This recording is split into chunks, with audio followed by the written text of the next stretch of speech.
Hey guys, what's up? Welcome back to Mandy's Corner. Come on in, pull up a seat, relax, and let's get into some Mandy's world. Okay guys, I want to talk to you about something that I consider a serious issue, and I think most would. Cancel culture and bullying. We've seen a whole lot of that lately, especially online. And it just seems to be escalating and getting worse. And okay, James Charles is a perfect example. No matter what you think of him, there was no proof of a lot of what he was accused of. And matter of fact, there was proof to contradict what he was accused of. That didn't matter to people. They went rampant with horrible, hateful, awful comments. I saw more than one person telling him to kill himself. That's crazy. That is horrible. That's just an example of like an individual being bullied by other individuals.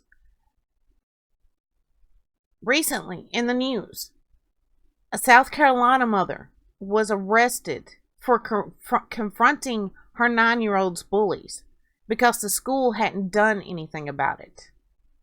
This child was being told he was ugly, he was stupid, and to go kill himself. These kids have to learn this behavior from somewhere. I'm wondering where they learned that. And another example, Philip DeFranco. And this is an example of a big entity bullying an individual. For those of you who may not know, recently the New York Times published an article that was about the making of a radical. And it was about a young man who claimed he was radicalized by YouTube videos. And in the picture they put up, the graphic they put up with this article was supposed to be screenshots of his viewing history, his YouTube viewing history. And there were several people in there.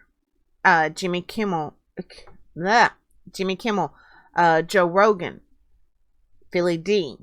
And a lot of the people they had on there were not what I would consider far-right radicals. I don't think anybody would consider them that. It was very strange. Yes, this may have been part of his viewing history.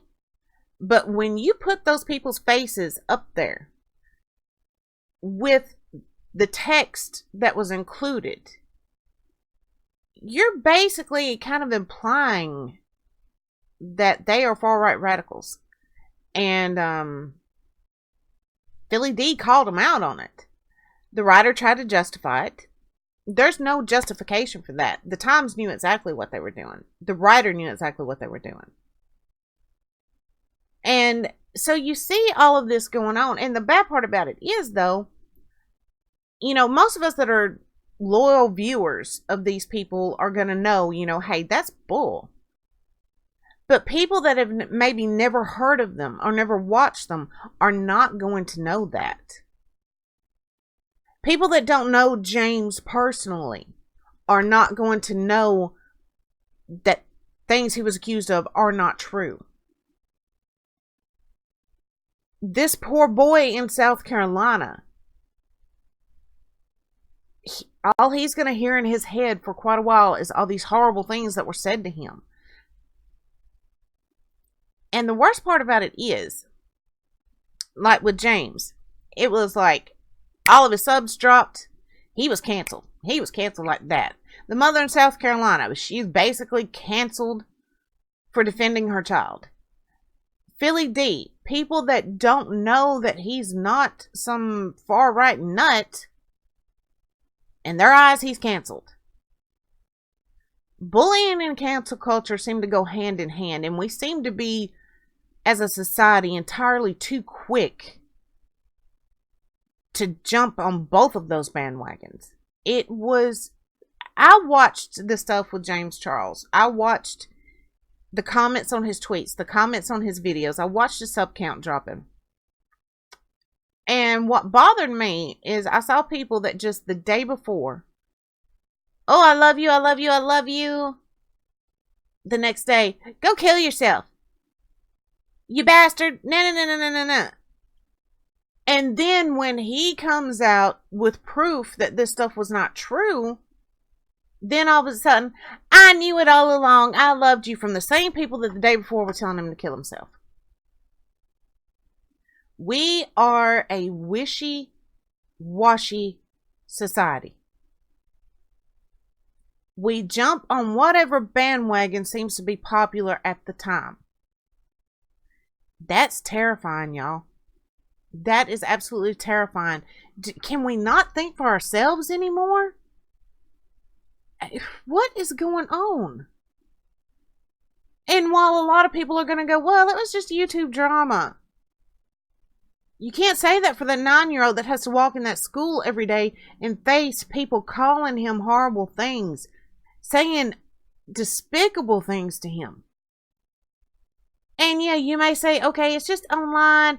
It's just YouTube drama, as far as like James or Philly D or even some of the crap I see going on Facebook. I try to avoid Facebook now, 90% of the time. If it wasn't for certain family and friends, I would not touch Facebook. It is so toxic. I see people on there just because somebody expresses a different political view, telling them to go kill themselves, stalking the person's page, and then, oh, your child is ugly. Oh, look at your husband. Look at your wife. What are we doing to each other, people? It's crazy. And yeah, you may say, oh, okay, it's just online. But remember this, words can sting.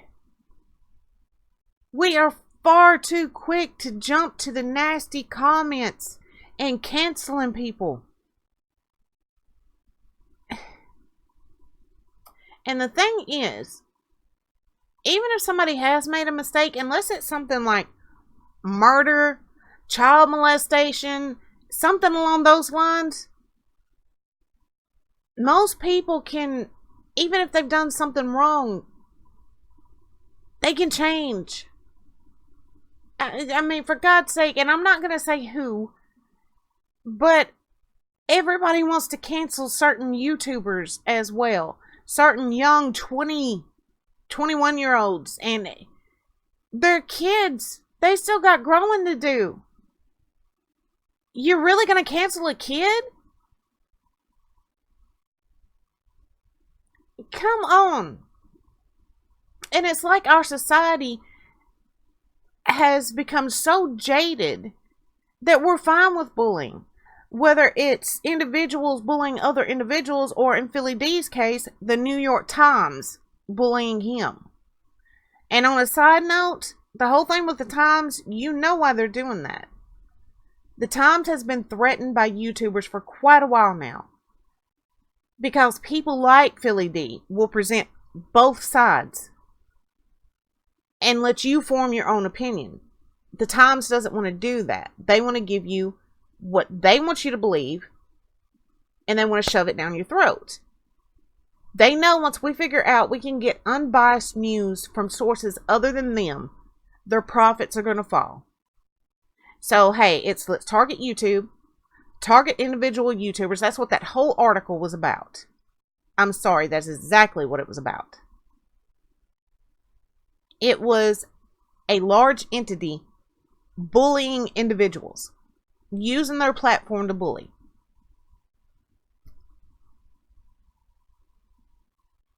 And a lot of people found that acceptable. I don't get it. How is it acceptable to be so cruel to each other? Maybe that's why this world is in as much trouble as it is. Maybe we should stop looking at each other as Democrat or Republican or far right or far left or right or anything. and just start looking at each other as neighbors and humans again. Parents, teach your kids to treat others the way they want to be treated. Everybody, stop being so wishy-washy. Stop being so quick to jump on the popular bandwagon, because just because it's popular doesn't make it right. Alright, my rant's over. I just had to get that out. But think about it, guys. What's the world going to end up being like if we all keep accepting bullying and cancel culture as normal? As being okay? We're condemning ourselves. Let's stop doing that, okay? Bye, guys.